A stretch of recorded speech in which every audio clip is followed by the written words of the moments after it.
네, BOJ 14889번의 스타트와 링크, 시간 초과가 나지 않는 풀이를 해보겠습니다. 자, 그러면 일단 먼저 영상에서 풀었던 방법대로 가면 알리시 리커시브 펑션을 시작을 해서 첫 번째에서 한 명이 선택이 되죠. 1이 선택됐다고 보고 두 번째 리커시브를 가요.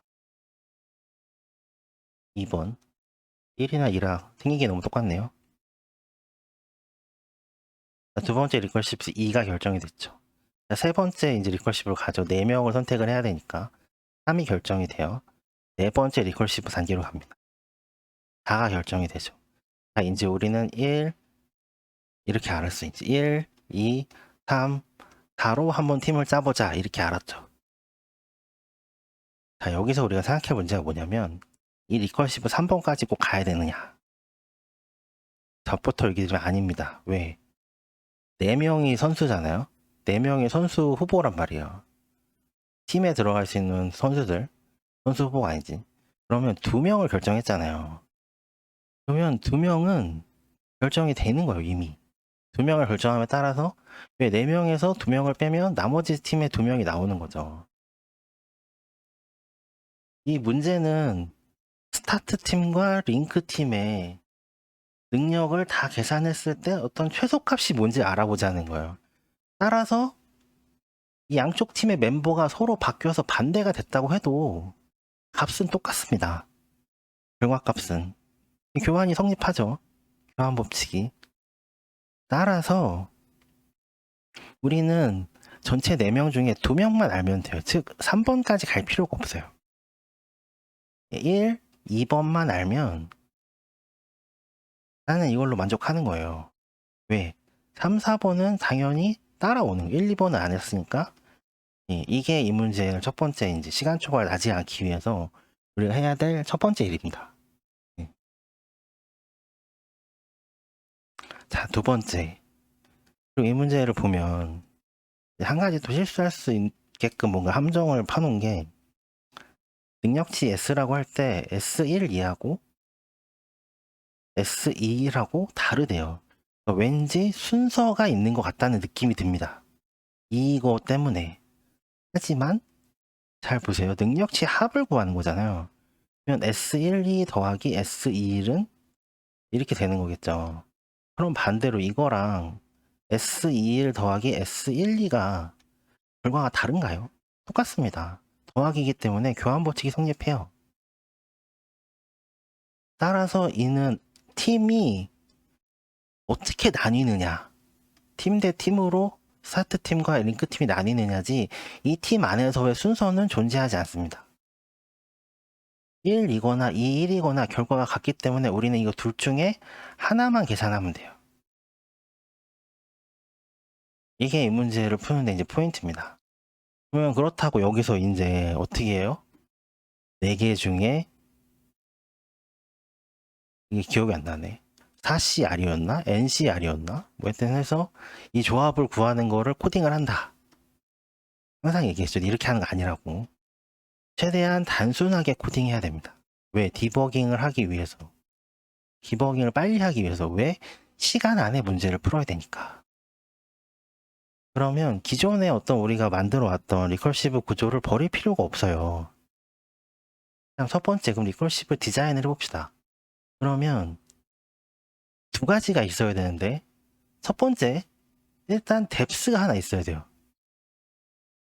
이게 무슨 얘기냐면, 리커시브로 내려갈 때, 계속 제기호출로 내려가잖아요. 어느 단계에 이르렀어. 이게 스탑 컨디션이죠, 리커시브 할 때. 이 값이 이 뎁스라는 어떤 값을 두고 코드에서 뎁스라고 했네요.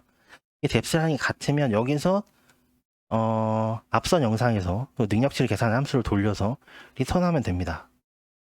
예. 더 밑으로 내려갈 필요 없어요. 왜? 나는 멤버의 반은 알았기 때문에 반은 이미 알아서 구해질 거예요. 예. 그럼 멤버의 반은 어떻게 기록을 할 거냐? 그럼 멤버 반을 어떻게 기록할 거냐? 이거는 그냥 이 배열 하나만 있으면 됩니다. 팀이 2팀이에요. 이 문제에서 3팀이 아니라는 거죠. 그럼 어떻게 돼요? true, false만 있으면 됩니다. t는 L팀이고 false는 이거 반대로 있지. t는 S팀이고 사실 뭐 차이는 없는데 코드의 네임이랑 같게 하기 위해서 홀스는 L팀입니다. 링크팀. 이렇게 따져서 n분의 2까지만 채우면 돼요. 이게 따졌을 때 TF만 적어놓으면 됩니다. 여기다가. 자, 그러면 실제로 코딩을 좀 해보죠. 구현을 해보죠. 자, 첫 번째, 뎁스가 하나 필요하다. 그러면 이제 메인에서 처음으로 콜을 할 때 REC는 0번이 되겠죠. 무조건. 그 다음에 하나가 더 필요한데 이게 이제 이 문제의 핵심이에요. 여기 어떤 숫자가 필요할 거냐. 이 리커시브 펑션이 시작하는 순서입니다. 시작하는 인덱스. 예, 최대한 단순하게 뭐였어요? 최대한 단순하게 내가 1이라는 멤버가 어느 팀에 포함되어 있을 때 이 1이라는 멤버가 이쪽 팀에 가 있는 게 아니잖아요? 이 상황을 다 계산을 해보자 이거예요. 그러면 처음엔 어떻게 시작을 해? 0으로 시작을 하는 거죠. 자, 뎁스도 0이에요. 얘 뎁스 그냥 D라고 합시다. 그 다음에 또 0이에요. 얘는 그냥 인덱스라고 쳐요. 그 다음에 루프를 시작할 때는 일단 스타 컨디션이 있어요. 여기 뎁스가 n분의 2랑 똑같을 때 이게 멈추는 건 있다고 치고 루프는 돌리면 되는데 이때 스타트가 idx부터 돌리는 겁니다. 그래서 전체 멤버를 채울 때까지 올 멤버를 채울 때까지 요 멤버는 실제로 뭐가 들어있냐면 여기에는 그냥 1, 2, 3, 4가 들어있어요. 요 끝의 수가 n입니다. 여기에 랭스까지 그냥 돌려보는 거예요. 그러면 처음에 어떻게 하겠어? 인덱스가 만약에 겹친다. 이전 리컬시브에서 이미 스타트 팀의 멤버였어. 스타트 팀의 멤버야 얘가. i는 인덱스. 이렇게 치면 이거 뭐 더 계산할 필요 없겠죠. 넘어가면 됩니다. 두 번째, 이게 처음 우리가 알게 된 걸. 이 멤버가 이 어떤 팀에 이 멤버가 들어가는 게 처음이다 라는 건 무슨 얘기냐면 여기에 true가 아니면 이 사람은 처음인 거죠.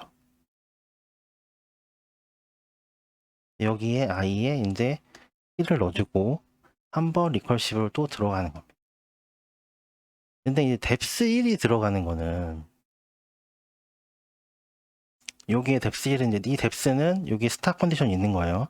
n 2분의 n에 따라서 이거는 이제 많은 분들이 잘 하시는데 이제 고민되는 게 뭐냐면 인덱스에 더하기를 한다는 거죠. 그러면 여기 인덱스부터 시작하잖아요. 그러면 나는 첫 번째 멤버를 정했잖아요. 첫 번째 멤버를 정했으면 그 다음은 어떻게 돼요? 나는 1, 2, 3, 4가 있으면 2번부터 본다는 거죠. 그럼 뭔가 이게 이상하지 않냐 생각할 수 있는데 이게 뭐냐면 1번인 멤버가 있어요. 이 멤버가 S팀에 한번 들어갔어요. 네. 그러면 이 멤버를 다 링크팀에 넣을 필요가 있냐 이걸. 없단 얘기예요. 왜냐하면 우리는 이 두 팀의 능력치의 차이의 최소값을 구하는 겁니다. 따라서 1번이 S에 있든 L에 있든지는 중요하지 않습니다. 어느 한쪽에 한 번만 들어가면 됩니다. 처음에 당연히 이게 순서대로 했으니까 올 멤버 코드 보시면 아시겠죠. 올 멤버 제일 처음 1이거든요. 첫 번째 멤버가 들어갔다고 치고 이 팀에 있다고 치고 가지수를 다 계산을 해요. 경우의 수를 다 계산을 합니다. 그러면 1번이 더 이상 S팀에 있든 L팀에 있든 있을 필요가 없어요. 예. 한 번 팀에 들어가서 이 숫자가 계산이 됐다면 그 다음에는 이 숫자에 대해서 더 고려를 할 필요가 없는 겁니다. 따라서 가장 최소한의 변화를 주고 이걸 고려하지 않겠다라고 코딩을 하는 방법이 이 인덱스에 더하기 1을 해주는 거예요. 인덱스에 더하기 1을 하면 다시는 여기를 방문하지 않겠죠. 그리고 리커시브로 내려가다가도